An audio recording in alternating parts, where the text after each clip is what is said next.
Mi nombre es Rolando Espinoza. Tengo 63 años y mis dos hijos trajeron a sus suegros a vivir a mi casa sin avisarme, como si yo fuera un inquilino que tenía que aceptar lo que ellos decidieran, pero en 24 horas un juez los dejó sin nada y aprendieron de la manera más dolorosa que conmigo no se juega. Imagínate la escena.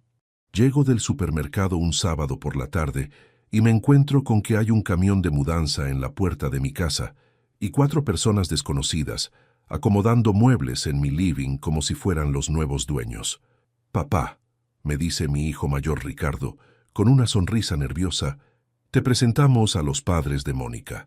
Se van a quedar una temporada con nosotros mientras resuelven unos temas de su casa». Y mi hijo menor Esteban agrega, «También vinieron los papás de Lorena porque necesitaban un lugar donde hospedarse. Espero que no te moleste. Una temporada. Como si mi casa fuera un hotel de paso donde cualquiera podía llegar sin reserva». Lo que mis hijos no sabían es que esa misma noche yo tenía preparado un plan que había estado organizando durante meses. Un plan que iba a cambiar para siempre quién mandaba en esta casa y quién tomaba las decisiones importantes. Un plan que en 24 horas iba a demostrarles que su viejo no era el tonto que ellos creían. Escucha esta historia hasta el final y después contame si vos también tenés problemas con hijos que se creen dueños de tu vida. Escribime también desde qué país me estás siguiendo, porque quiero saber si en otros lugares del mundo pasa lo mismo que acá. Para que entiendas por qué llegamos a esta situación tan loca, tengo que contarte cómo mis dos hijos se convirtieron en estas personas que ya no reconozco. Ricardo tiene 38 años, es contador y está casado con Mónica desde hace 5 años. Esteban tiene 35, trabaja como supervisor en una fábrica y se casó con Lorena hace 3 años. Los dos viven en departamentos alquilados, los dos ganan bien, los dos siempre fueron independientes hasta que se les ocurrió esta brillante idea de convertir mi casa en pensión familiar. Después de que murió mi esposa Carmen hace 4 años, los chicos se volvieron muy protectores conmigo. «Papá, no podés vivir solo, papá, venite a vivir con nosotros. Papá, vende la casa y comprate algo más chico». Siempre con consejos, siempre con sugerencias, siempre pensando que sabían mejor que yo lo que me convenía. Yo les agradecía la preocupación, pero les decía que estaba bien solo, que la casa me gustaba, que tenía mis rutinas, mis vecinos, mis recuerdos con Carmen en cada rincón. Ellos insistían, pero yo mantenía mi posición. Hasta que hace 6 meses se les ocurrió otra estrategia. Si papá no se quiere venir a vivir con nosotros nos vamos a vivir con él. Al principio parecía una buena idea. Ricardo llegó con Mónica una tarde diciendo que habían tenido problemas con el propietario de su departamento y que necesitaban quedarse unas semanas hasta conseguir otro lugar. Yo les dije que sí, que la casa era grande y que no había problema. Pensé que realmente era algo temporario, pero las semanas se fueron convirtiendo en meses y Ricardo y Mónica se fueron acomodando como si la casa fuera suya. Mónica reorganizó la cocina a su manera, cambió los horarios de las comidas, empezó a recibir sus amigas como si fuera la dueña de casa. Ricardo instaló su oficina en el cuarto que había sido de Carmen y empezó a atender clientes ahí sin preguntarme si me molestaba. Cuando les comenté que ya habían pasado 3 meses y que era hora de que buscaran su propio lugar, Mónica me respondió con una sonrisa muy dulce: «Ay, don Rolando, pero si acá estamos todos tan cómodos. Además, así usted no está solo, y nosotros podemos ahorrar para comprarnos algo propio, en lugar de seguir pagando alquiler. Ahorrar pagando mis servicios, comiendo mi comida, usando mi luz, mi gas, mi internet. Qué generosos conmigo, ¿no?». Un mes después apareció Esteban con el mismo cuento. «Papá, tuvimos un problema con el alquiler del departamento. ¿Podemos quedarnos acá hasta que se arregle?». Y como ya tenía a Ricardo y Mónica instalados, no pude decirle que no a mi otro hijo. Lorena llegó con 3 valijas y se instaló como si fuera su casa de toda la vida. De repente, mi casa se convirtió en una especie de comuna familiar. 4 adultos jóvenes que habían decidido que era más cómodo vivir gratis en la casa del viejo que mantener sus propias viviendas. Y yo, que había trabajado toda mi vida para tener un hogar tranquilo donde pasar mi vejez, me encontré siendo el inquilino de mi propia casa. Las nueras se repartieron los roles como si fueran las dueñas. Mónica se hizo cargo de la cocina y empezó a decidir qué se cocinaba, qué se compraba, hasta qué horario se comía. Lorena se encargó de la decoración y empezó a cambiar muebles, cortinas, cuadros, como si fuera su casa de muñecas. Mis hijos, que antes me visitaban los domingos y me llamaban durante la semana para saber cómo estaba, ahora me trataban como a un abuelo que había que tolerar. Ya no me preguntaban cómo había estado mi día, no se interesaban por mis cosas, solo me hablaban cuando necesitaban algo. El primer conflicto serio fue cuando Mónica decidió que mi perro Bobby molestaba mucho. «Don Rolando», me dijo un día, «Bobby está muy viejo, babea, huele mal y no para de ladrar. Sería mejor llevarlo al veterinario para que lo duerma. Era más humano. Dormir a Bobby, mi compañero de 4 años, el perro que Carmen había elegido y que era lo único que me quedaba de ella. Le dije que ni se le ocurriera tocar a mi perro, que Bobby se quedaba en la casa hasta que se muriera de viejo. Mónica se ofendió y le fue a llorar a Ricardo. Esa noche, Ricardo vino a hablar conmigo. «Papá, Mónica tiene razón. Bobby está muy viejo y ya no es el perro juguetón de antes. Además, ahora somos muchos en la casa y es un problema de higiene». Problema de higiene. Mi perro, que había vivido en esta casa desde cachorro, de repente era un problema de higiene porque a la princesa Mónica no le gustaba. El segundo conflicto fue cuando Esteban decidió que mi taller en el fondo de la casa estorbaba. «Papá», me dijo, «ya no trabajas en carpintería. ¿Para qué necesitas todas esas herramientas? Podríamos limpiar todo ese espacio y hacer una parrilla linda para los asados familiares». Mi taller, el lugar donde había trabajado durante 20 años haciendo muebles a medida, donde guardaba las herramientas que había juntado durante décadas, donde tenía los proyectos que pensaba terminar algún día. Esteban quería tirarlo todo para hacer una parrilla. Les dije que mi taller se quedaba como estaba, que mis herramientas no las tocaba nadie, que ese era mi espacio privado. Lorena se metió en la conversación. «Don Rolando, usted tiene que entender que ahora somos una familia grande y necesitamos espacios de reunión. Además, todas esas herramientas son peligrosas. Si algún día tenemos nietos, puede ser un riesgo. Nietos que todavía no existían ya eran más importantes que mi taller, que había existido por 20 años. La gota que colmó el vaso fue hace 3 semanas. Llegué de hacer las compras y me encontré con que habían cambiado la cerradura de la casa. Cuando pregunté por qué, Ricardo me explicó que habían decidido poner una cerradura más segura, pero que por mi edad ya no era conveniente que tuviera llaves. «Don Rolando», me dijo Mónica, «a su edad es muy fácil perder las llaves o que se las roben en la calle. Es mejor que nosotros manejemos las llaves de la casa. Total, siempre hay alguien acá para abrirle cuando llegue. Manejar las llaves de mi casa, como si yo fuera un nene que no podía hacerse cargo de sus propias llaves». Esa noche, cuando todos se fueron a dormir, saqué de mi caja fuerte unos documentos muy importantes que había estado preparando durante meses. Documentos que mis hijos no sabían que existían y que al día siguiente iban a cambiar completamente el panorama de esta situación. Pero antes de contarte sobre esos documentos, déjame terminar de explicarte lo que pasó el sábado que trajeron a los suegros sin avisar.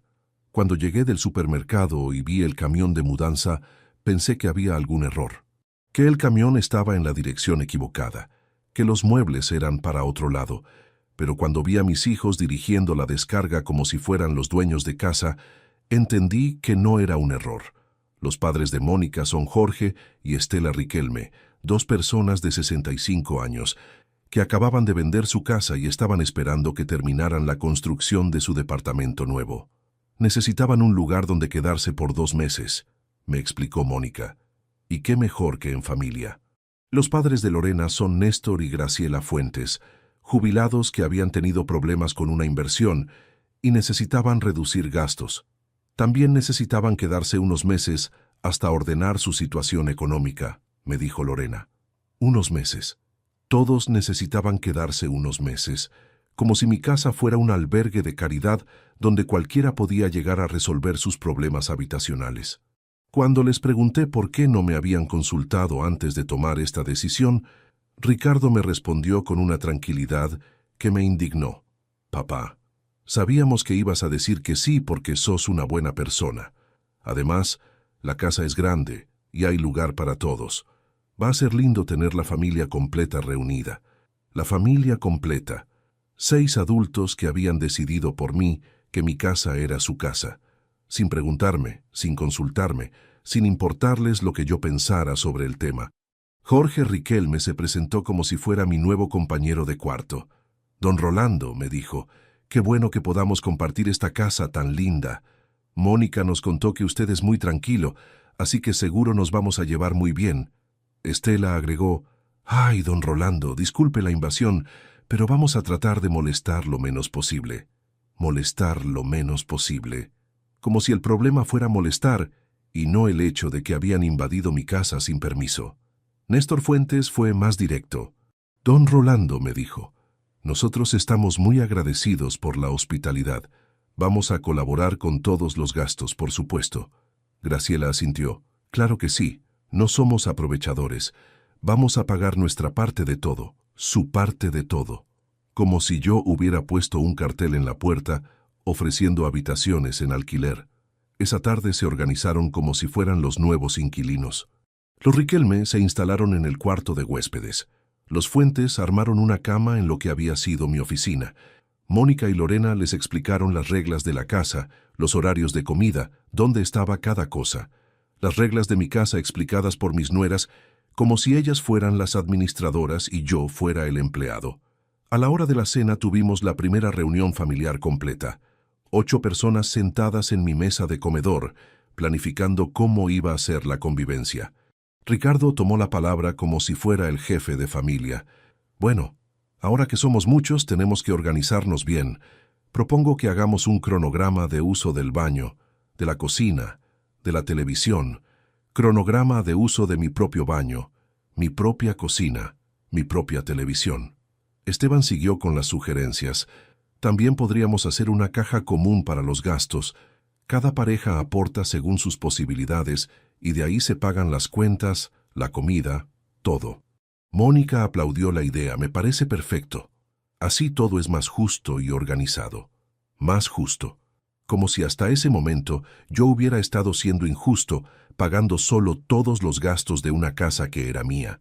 Jorge Riquelme se ofreció para manejar las finanzas. Yo trabajé 30 años en administración, don Rolando. Puedo hacerme cargo de llevar las cuentas, organizar los gastos, optimizar los recursos. Estela agregó, y yo puedo encargarme de la limpieza general. Tengo experiencia organizando casas grandes. Mi casa convertida en una empresa familiar, administrada por gente que había llegado esa misma tarde. Cuando terminaron de hacer todos los planes para mi casa, me preguntaron qué opinaba. Como si mi opinión fuera un detalle menor que había que consultar por educación. Les dije que necesitaba pensarlo, que era una situación muy nueva para mí, que iba a darles una respuesta al día siguiente. Todos se miraron entre ellos como diciendo, el viejo se está haciendo el difícil, pero al final va a aceptar porque no tiene opción. No tenía opción. Eso era exactamente lo que pensaban, que yo no tenía opción más que aceptar lo que ellos habían decidido por mí.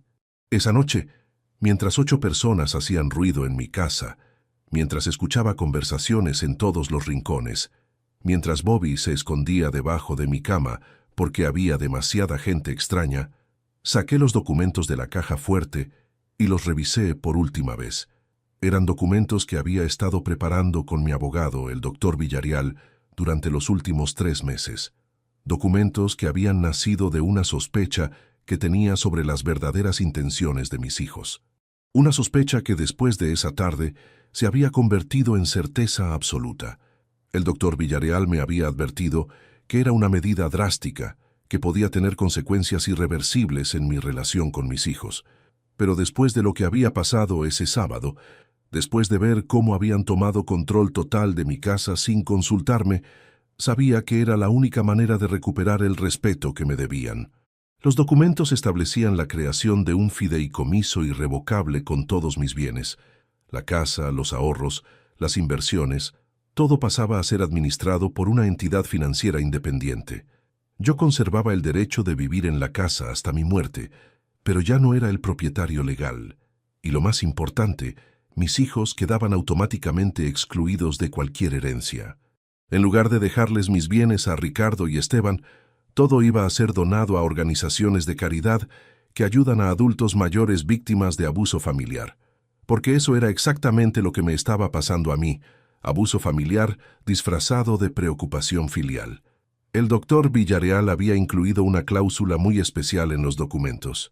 Si alguien que no fuera yo intentaba vivir en la casa por más de 72 horas, sin mi autorización expresa, el fideicomiso tenía la facultad de iniciar acciones legales por ocupación ilegal y usurpación. Mónica, Lorena, los Riquelme y los Fuentes ya llevaban varias horas en mi casa sin mi autorización. Ricardo y Esteban llevaban meses. Todos estaban técnicamente cometiendo ocupación ilegal de una propiedad que ya no era mía. A las 2 de la mañana llamé al doctor Villarreal a su teléfono personal. «Doctor», le dije, «es hora de activar el plan. Mañana a primera hora quiero que presente todos los papeles y que se inicien las acciones legales». La situación se volvió insostenible. El doctor me confirmó que los documentos estaban listos desde hacía una semana, que solo estaba esperando mi llamada para ponerlos en marcha. A las 8 de la mañana del domingo, iba a estar en los juzgados presentando la denuncia por ocupación ilegal y solicitando el desalojo inmediato de todos los ocupantes. Dormí 3 horas esa noche, no por nervios, sino por satisfacción. Después de meses de sentirme como un prisionero en mi propia casa, finalmente iba a recuperar el control de mi vida. A las 7 de la mañana del domingo me levanté y preparé café solo para mí. Cuando Ricardo apareció en la cocina esperando que yo hubiera preparado desayuno para 8 personas como una sirvienta, le dije que se preparara lo que quisiera, que yo ya había desayunado. «Papá», me dijo, «¿ya pensaste en lo que hablamos anoche? ¿Estás de acuerdo con la organización que propusimos?» Le dije que sí, que había pensado mucho y que tenía una respuesta definitiva, pero que se la iba a dar a todos juntos cuando estuvieran despiertos. A las 9 de la mañana, reuní a las 8 personas en el living. Todos me miraban expectantes, pensando que iba a aceptar mansamente sus condiciones, que me iba a convertir en el abuelo complaciente que pagaba las cuentas y se quedaba callado. Les dije que había tomado una decisión muy importante sobre la situación de la casa, que había consultado con profesionales y que tenía una propuesta que los iba a sorprender. Ricardo sonrió. «Seguro, papá. Contanos qué se te ocurrió». En ese momento sonó el timbre. Era el doctor Villarreal acompañado por un oficial de justicia y 2 policías. Venían a notificar oficialmente a todos los presentes que estaban cometiendo ocupación ilegal de una propiedad privada y que tenían 24 horas para desalojar el inmueble voluntariamente o serían desalojados por la fuerza. El silencio que siguió a la notificación fue tan profundo que se podía escuchar respirar a la gente. Todos me miraban como si no pudieran creer lo que estaba pasando.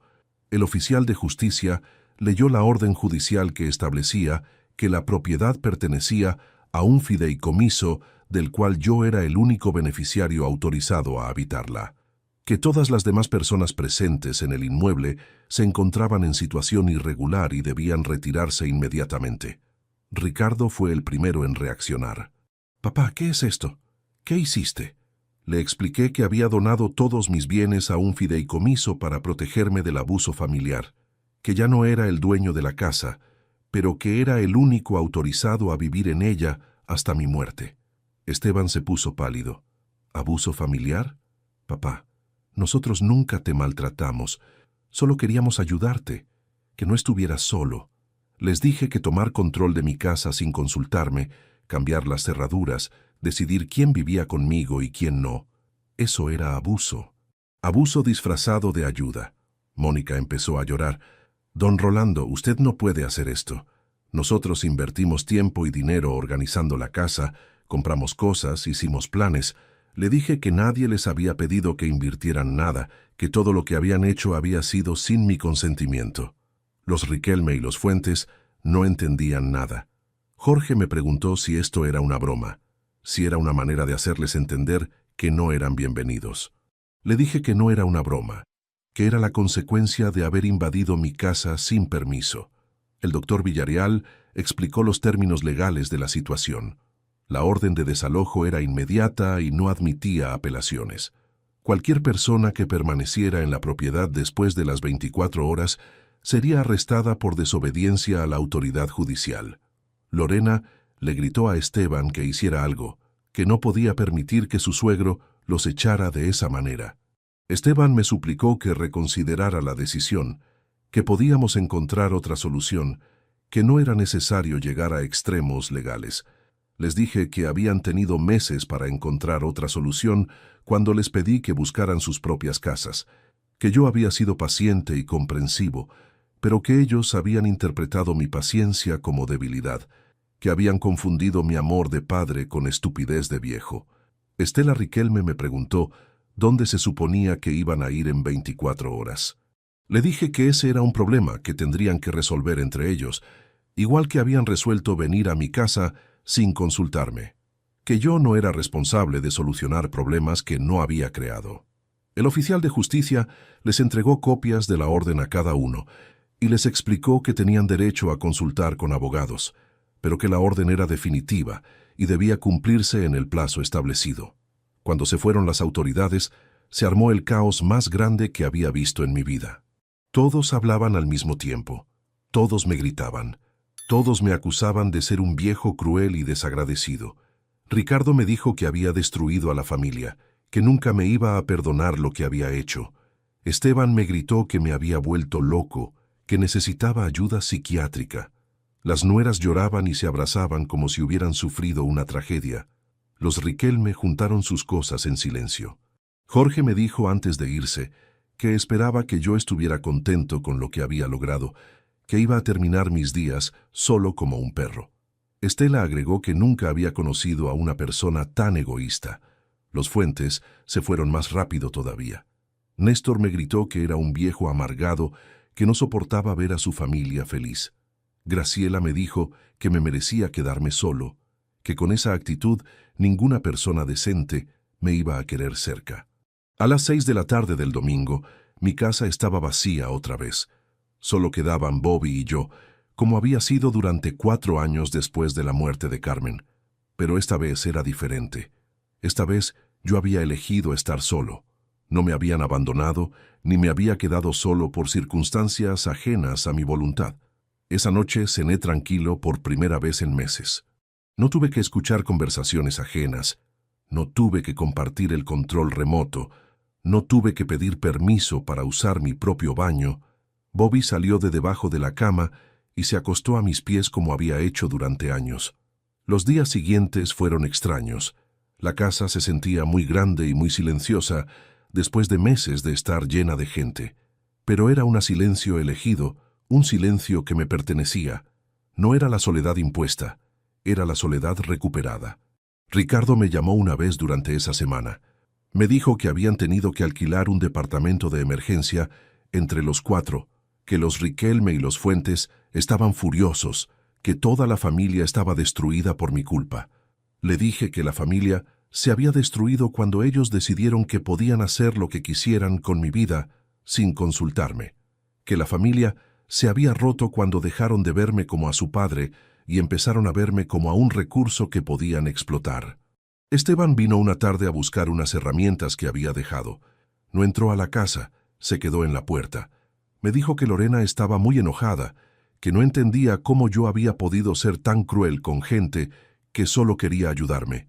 Le pregunté cuándo había sido la última vez que él me había preguntado cómo estaba, qué necesitaba, si era feliz. Cuándo había sido la última vez que se había interesado en mi vida, más allá de decidir cómo organizarla. Se quedó callado porque sabía que la respuesta era que hacía meses que no lo hacía. 2 semanas después del desalojo, recibí una visita inesperada.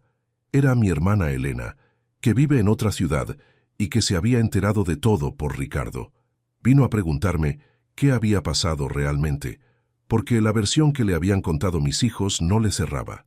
Elena me escuchó contar toda la historia sin interrumpirme. Cuando terminé, me dijo algo que me alivió mucho.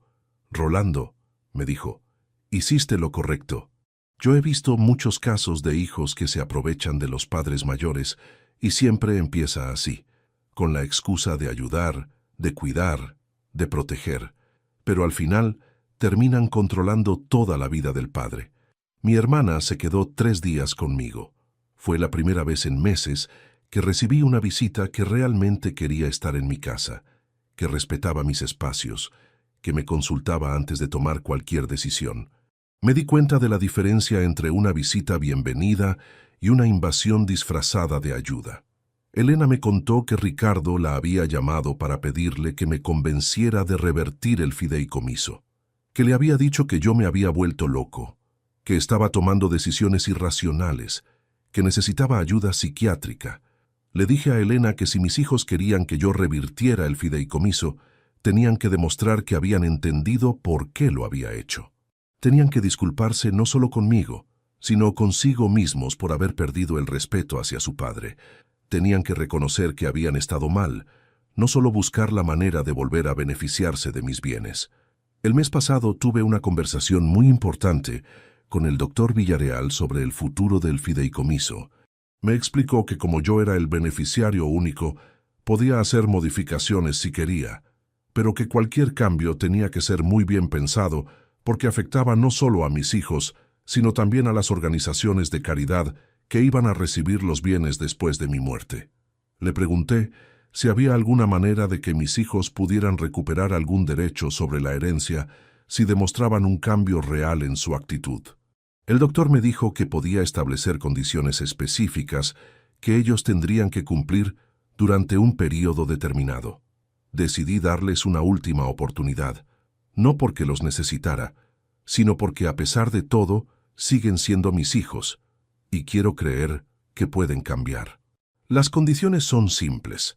Tienen que demostrar durante un año que pueden respetar mi independencia, que pueden visitarme sin tratar de controlar mi vida, que pueden relacionarse conmigo como hijos adultos y no como administradores de un anciano incapaz.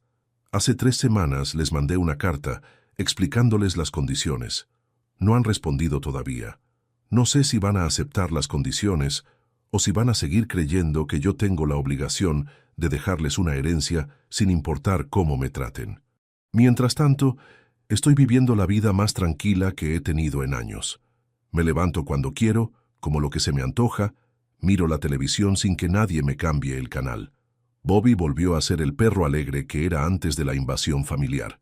También empecé a hacer trabajo voluntario en un hogar de ancianos del barrio.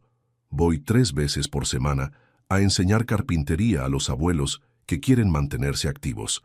Me di cuenta de que había muchos hombres de mi edad que estaban pasando por situaciones similares a la mía, hijos que los controlaban, familias que los trataban como inválidos mentales. Uno de los abuelos del hogar, don Máximo, me contó una historia que me impactó. Sus hijos le habían quitado la licencia de conducir sin consultarle, le habían cancelado las tarjetas de crédito por su seguridad, le habían puesto una empleada doméstica que en realidad era una espía que les informaba todo lo que él hacía. Don Máximo me dijo algo que me marcó mucho.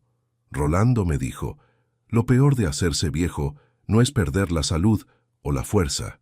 Lo peor es perder el respeto de la familia. Cuando tu propia familia deja de verte como una persona capaz y empieza a verte como una carga que hay que administrar.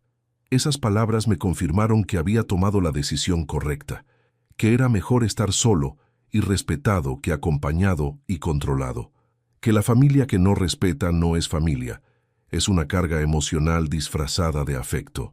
Hoy, 4 meses después del desalojo, puedo decir que soy más feliz de lo que había sido en mucho tiempo. No porque odie a mis hijos, sino porque finalmente recuperé el control de mi propia vida. No porque disfrute estar solo, sino porque elegí estar solo antes que estar mal acompañado. ¿Qué habrías hecho vos en mi situación? ¿Habrías aguantado que tus hijos convirtieran tu casa en pensión familiar sin consultarte? ¿O habrías tomado medidas drásticas como las que tomé yo? Contame desde qué país me estás escuchando, porque quiero saber si estos problemas de falta de respeto a los mayores son universales. La semana pasada pasó algo que no me esperaba. Ricardo apareció en mi casa un martes por la tarde. No había hablado conmigo desde el día del desalojo, 4 meses atrás. Venía solo, sin Mónica, con una cara que no le había visto nunca. Se sentó en el mismo sillón donde tantas veces habíamos conversado cuando él era joven y me pedía consejos sobre trabajo, sobre mujeres, sobre la vida. Pero ahora estaba sentado como un extraño, pidiendo permiso para hablar en la que había sido su casa de la infancia. «Papá», me dijo, «vine a pedirte disculpas. No por el desalojo, no para que cambies el fideicomiso. Vine a pedirte perdón por haberte perdido el respeto. Por haber creído que porque sos mayor podíamos tomar decisiones por vos sin consultarte». Me quedé callado esperando que siguiera hablando. Ricardo se veía diferente, más maduro, como si estos meses le hubieran enseñado algo importante sobre la vida. Durante estos meses, siguió diciendo, tuve tiempo de pensar en todo lo que pasó. Al principio estaba enojado con vos, pensaba que había sido cruel e injusto, pero después empecé a recordar cosas. Recordé cómo te comportabas con el abuelo cuando yo era chico, cómo lo respetabas, cómo le pedías opinión para todo, aunque él ya estuviera muy mayor. Ricardo me contó que había estado viviendo en un departamento pequeño con Mónica, que estaban pagando un alquiler muy caro, que los gastos se habían multiplicado, pero que lo más difícil no había sido el tema económico, sino darse cuenta de cuánto habían dependido de mí sin valorarlo. «Papá», me dijo, «nunca me di cuenta de todo lo que hacías por nosotros hasta que tuve que hacer todo solo otra vez. Pagar las cuentas, mantener una casa, preocuparme por los gastos. Durante meses vivimos gratis en tu casa y yo pensé que era natural, que vos tenías la obligación de ayudarnos porque éramos familia». Le pregunté cómo estaba Mónica con toda la situación. Ricardo se quedó callado por un momento y después me dijo algo que me sorprendió. «Mónica y yo nos separamos el mes pasado. Ella nunca pudo aceptar que vos hubieras tomado esa decisión. Seguía insistiendo con que éramos víctimas de un viejo caprichoso, que teníamos que buscar la manera de anular el fideicomiso. Me explicó que los últimos meses habían sido muy difíciles en la pareja porque Mónica no podía entender que tal vez ellos habían estado equivocados, que ella seguía creyendo que tenían derecho a vivir en mi casa porque éramos familia, que yo tenía la obligación de mantenerlos aunque no me gustara. Un día, me dijo Ricardo, Mónica me puso un ultimátum. O encontraba la manera de recuperar la herencia de mi padre, o ella se iba con alguien que pudiera ofrecerle más estabilidad económica. Ahí me di cuenta de que para ella yo no era una persona, era un medio para conseguir seguridad económica. Igual que mi casa para ella no era un hogar, era un recurso gratuito que había que aprovechar. Le pregunté si se arrepentía de haberse separado. Ricardo me miró a los ojos y me dijo, «No, papá, fue lo mejor que me pudo pasar. Me di cuenta de que estaba casado con una mujer que no me amaba a mí, sino lo que ella creía que yo podía darle. Y me di cuenta de que yo había estado tan obsesionado con demostrarle que podía mantenerla, que perdí de vista lo que realmente importaba». «¿Y qué es lo que realmente importa?», le pregunté. «La familia de verdad, papá. La familia que se construye con respeto, con cariño genuino, con ganas de cuidarse mutuamente. No la familia que se aprovecha, que calcula, que ve a las personas como recursos que hay que explotar». Ricardo me pidió si podía empezar a visitarme otra vez. No para volver a vivir acá, me aclaró, sino para reconstruir la relación que habíamos perdido. Para volver a ser el hijo que había sido antes de que Mónica lo convenciera de que yo era un obstáculo para su felicidad. Le dije que podía visitarme, pero con condiciones claras. Nada de llegar sin avisar, nada de traer planes ya armados para mi vida, nada de tratar de convencerme de cambiar decisiones que ya había tomado. Si podía respetar esas reglas, era bienvenido en mi casa como visita, no como ocupante. Ricardo aceptó las condiciones y desde entonces viene a visitarme una vez por semana. No se queda a dormir, no trae equipaje, no hace planes de mudanza. Viene, tomamos mate, conversamos, a veces miramos fútbol juntos. Como padre e hijo adultos, no como administrador y administrado. La relación con Esteban es más complicada. Él sigue enojado conmigo, sigue creyendo que fui injusto. Lorena lo convenció de que yo soy un viejo rencoroso que no soporta ver feliz a mis hijos. La diferencia es que Lorena nunca dependió de mí económicamente como Mónica. Entonces, no siente que perdió algo que le correspondía. Esteban me llamó una vez para decirme que Lorena estaba embarazada, que iban a ser papás, que esperaba que cuando naciera mi nieto yo fuera a reconsiderar mi actitud, como si tener un nieto fuera una obligación de cambiar mis decisiones sobre mis bienes. Le dije que me alegraba mucho que fueran a ser padres, que iba a estar feliz de conocer a mi nieto cuando naciera, pero que eso no tenía nada que ver con el fideicomiso, que ser abuelo era un rol emocional, no económico. Esteban se enojó y me dijo que era imposible dialogar conmigo, que me había vuelto demasiado duro. Le pregunté cuándo había sido la última vez que habíamos dialogado de verdad, que él había venido a preguntarme qué pensaba, qué sentía, qué necesitaba. Se quedó callado porque sabía que hacía años que nuestras conversaciones eran solo él contándome sus planes para mi vida. Hace 2 semanas nació mi nieto, Tomás. Esteban me mandó una foto por mensaje, pero no me invitó a conocerlo. Lorena no quiere que yo vea al bebé hasta que cambie de actitud y revierta el fideicomiso, como si conocer a mi nieto fuera un premio que me dan si me porto bien. Ricardo, que ya no está con Mónica, me contó que había ido a conocer a su sobrino. Me dijo que Lorena y Esteban estaban muy estresados económicamente, que mantener un bebé era más caro de lo que habían calculado, que estaban esperando que yo los ayudara cuando viera al nieto, esperando que yo los ayudara. No pidiendo ayuda, no consultando si podía ayudarlos, esperando como si fuera automático, como si tener un hijo les diera derecho a mi plata. Le dije a Ricardo que si Esteban necesitaba ayuda económica, podía venir a pedírmela como un hijo adulto le pide ayuda a su padre, explicándome para qué la necesitaba, por cuánto tiempo, en qué condiciones podía devolverla, no usando a un bebé como chantaje emocional para que yo cambiara decisiones legales. El doctor Villarreal me comentó el mes pasado que había recibido llamadas de abogados preguntando sobre la posibilidad de impugnar el fideicomiso.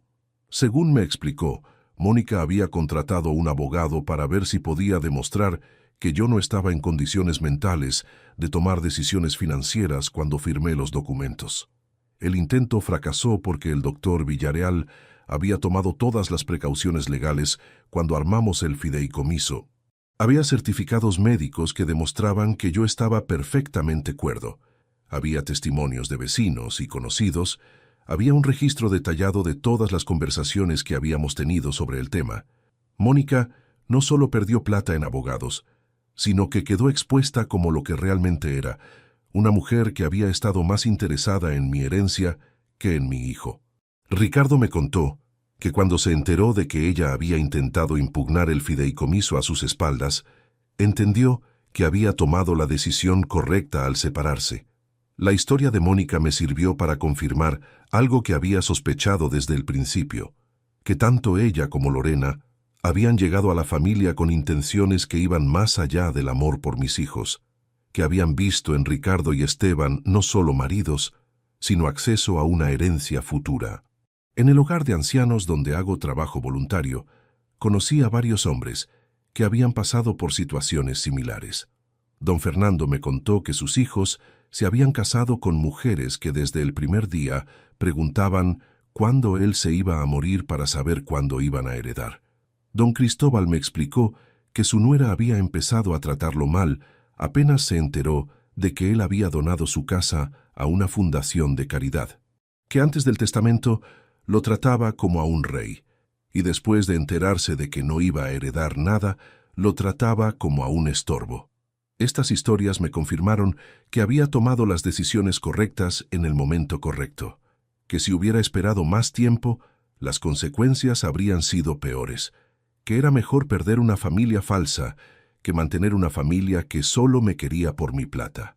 El trabajo en el hogar me está enseñando muchas cosas sobre el envejecimiento digno. Veo abuelos que mantienen su independencia hasta edades muy avanzadas, porque sus familias los respetan, y veo otros que se deterioran rápidamente porque sus hijos los tratan como inválidos mentales desde que cumplen 60 años. Don Máximo, el abuelo que me había contado sobre sus hijos controladores, me dijo algo que me marcó mucho. Rolando, me dijo, La diferencia entre envejecer bien y envejecer mal no está en la salud del cuerpo, está en la libertad que tenés para tomar tus propias decisiones. Cuando tu familia te quita esa libertad, empezás a morirte por dentro, aunque estés físicamente sano. Esas palabras me hicieron reflexionar sobre mi propia situación.